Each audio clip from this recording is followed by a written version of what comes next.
नमस्कार, आप देख रहे हैं सनराइज न्यूज और मैं हूं आपके साथ निशु मलिक। पहलवानों के साथ दिल्ली के जंतर मंतर पर जिस तरह का व्यवहार हुआ है उससे पूरा देश कहीं न कहीं निराश है।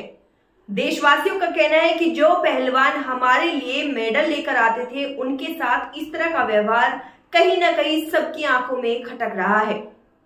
इसी मौके पर जनता दल यूनाइटेड ने कहा कि इस तरह का व्यवहार पहलवानों के साथ बिल्कुल भी सहनीय नहीं होगा। तो आइए जानते हैं कि इस मौके पर उन्होंने क्या कुछ खास कहा है। देखिए हमारी यह पूरी रिपोर्ट। महिला पहलवान लगातार 35 से 36 दिन धरना प्रदर्शन की, लेकिन कल देश के नए संसद भवन का उद्घाटन भी हुआ। लेकिन वहीं एक तरफ तो मोदी जी की तस्वीर अच्छी खासी आ गई, पूरा देश देखा, लेकिन दूसरी तरफ जो बेटियों के साथ अन्याय हुआ, दिल्ली पुलिस ने जो किया वो जग जाहिर है, सारी देश और सारी दुनिया देखी। इस वक्त हम जेडीयू कार्यालय में मौजूद हैं। आप कुछ लोग भी हैं, हम उनसे बात करेंगे, क्योंकि देखना होगा कि उनके जो जेडीयू ने भी समर्थन किया था, शैलेंद्र कुमार अपना पूरा समर्थन दिया था उन लड़कियों, उन महिलाओं के लिए कि जो पहलवानों के साथ दुर्दर्ता किया गया था, ब्रजभूषण को गिरफ्तार नहीं किया गया, लेकिन वही महिला पहलवानों को हटा दिया गया है। इस वक्त हम जेडीयू कार्यालय में हैं, हमारे साथ अशोक जी हैं। अशोक जी, क्या कहेंगे जब कल महिलाओं के साथ जो अत्याचार किया गया है उसको लेकर आप क्या कहेंगे? देखिए, बड़े ही ताजुब की बात है, देश में जवानों, किसानों और पहलवानों के साथ तो कभी अन्याय होना ही नहीं चाहिए। देश कभी भी जवान, किसान और पहलवान के साथ अन्याय बर्दाश्त नहीं कर सकता। जिस तरह से भाजपा सरकार ने कल बर्बरता दिखाई है, इनकी हिटलरशाही और तानाशाही आज देश देख रहा है, यह बेहद दुर्भाग्यशाली है और हम जनता दल यूनाइटेड के सिपाही इसकी घोर निंदा करते हैं। अब आप देखिए, अशोक जी ने सही कहा कि देश, जवान और किसान, क्योंकि इससे पहले जब किसान धरना प्रदर्शन किए लगभग 1 साल तक पूरा प्रदर्शन चला था, लेकिन फिर सरकार झुकी और झुककर किसानों की जो मांग थी जीएसटी की उसका मूल दर, लेकिन अब किसान पहलवानों को लेकर इतनी दुर्दशा क्यों कर रहे हैं? कल महिला पहलवानों पर FIR भी दर्ज की गई है।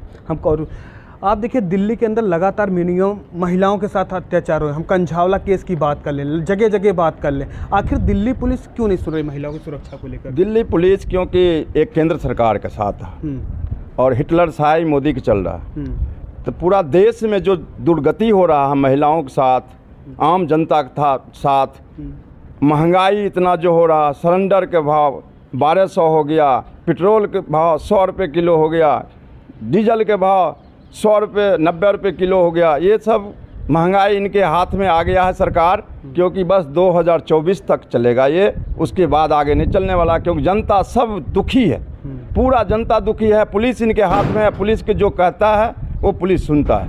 क्योंकि तो उसे देख सकते हैं यह जनता दल यूनाइटेड के जो पदाधिकारी हैं उनका सब, आप क्या कहेंगे जो कल आपने जंतर मंतर पर देखा महिलाओं के साथ जो अत्याचार किए गए पहलवानों के साथ, उनको लेकर क्या कहेंगे? इतिहास का काला दिन, भारत देश में कल का दिन जो हमारी नारी के प्रति जो सम्मान था वो तार तार किया गया केंद्र सरकार द्वारा। और जहाँ तक पुलिस की बात है तो पुलिस तो उनके कठपुतली है, पुलिस को नौकरी करना है तो जैसे कहेंगे ऐसे घूमना है पुलिस को है। आप साफ तौर से देख रहे हैं। आप ये बताइए, ब्रजभूषण के खिलाफ लगभग महिलाएं 35 से 36 दिन प्रदर्शन की, लेकिन ब्रजभूषण शरण सिंह आज भी जेल से बाहर है, लेकिन उनके खिलाफ, महिलाओं के खिलाफ मुश्किल से 2 से 3 घंटे में FIR हो जाता है, उनको डिटेक्ट कर लिया जाता है। ये कहीं ना कहीं ये देखा जाए कि बेटी की जो आंदोलन कर रही थी उनको ही गिरफ्तार करके जेल भेजा जाता है। क्या कहेंगे उसको लेकर? हिंदुस्तान का आज दुर्भाग्य है कि जो सरकार हमारे देश में एक लहर के रूप में आई है, वही सरकार हमारी बहन और बेटी और ख़ास तौर पर वो खिलाड़ी जिन्होंने हमारे देश का मान सम्मान और गौरव विदेशों में जाकर गोल्ड मेडल के माध्यम से बढ़ाया, उन बहन बेटियों के और उन खिलाड़ियों का अपमान जो हमने कल देखा।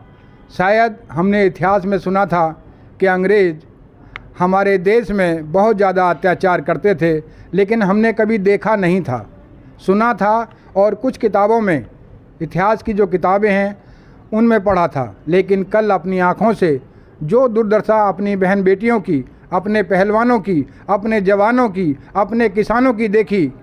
लगता है शायद इसी प्रकार से अंग्रेज हमारे ऊपर तानाशाही करके राज करते होंगे और इसी तरीक़ा से लाठी और डंडों से उस समय इस्तेमाल करके हमारा दमन किया गया होगा। आज अशोक जी 2024 का चुनाव पास में है। 2024 में जनता जेडीयू क्या बदला, क्योंकि नीतीश कुमार जी का फेस इस समय प्रधानमंत्री के वैल्यू में चल रहा है, हर जगह जा रहे समर्थन मांग रहे हैं। इस समय नीतीश कुमार जी लगभग 8वीं बार बिहार के मुख्यमंत्री के रूप में शपथ लिए। क्या लगता है कि आने वाले जो 2024 का चुनाव होगा, क्या प्रधानमंत्री नीतीश का चेहरा ही आएगा सामने? देखिए, हमारे सर्वमान्य नेता, पार्टी के सर्वमान्य नेता आदरणीय श्री नीतीश कुमार जी ने ये कभी नहीं कहा कि हम प्रधानमंत्री के चेहरा होंगे। वे विपक्षी एकता के सूत्रधार हैं और विपक्ष में जितने भी राजनीतिक दल हैं सभी को एक मंच पर लाने का कार्य वो बखूबी निभा रहे हैं और इसकी झलक आपको आने वाले 12 तारीख को दिख जाएगी। पटना में विपक्षी एकता का बहुत बड़ा मीटिंग होने वाला है और देश को उस मीटिंग के माध्यम से एक संदेश दिया जाएगा कि जिस तरह से देश में तानाशाही और बर्बरता केंद्र सरकार के द्वारा की जा रही है, जिस तरह से आज देश में सरकार को बदलना बेहद ज़रूरी है और इनकी हिटलरशाही को एक तरफ जहां आप देख रहे हैं भारतीय जनता पार्टी बेटी बचाओ और बेटी पढ़ाओ का नारा देती है, वो नारा देने का झूठा ढोंग करती है। दूसरी ओर हमारी बेटियों पहलवानों के साथ क्या अन्याय और अत्याचार हो रहा है आज देश से छिपा हुआ नहीं है। कल आपने देखा जंतर मंतर से कैसे महिला पहलवानों को सड़कों पर घसीटा गया। यह देश के लिए बेहद दुर्भाग्य की बात है। जो आप साफ तौर से देख सकते हैं कि यहाँ पे जो जेडीयू के पदाधिकारी हैं उनका साफ तौर से कहना कि जो कल की घटना हुई काफ़ी निंदनीय है। आखिर सरकार महिला पहलवानों का इंसाफ कब देगी? Shivam Pandey, sunrise news, Delhi.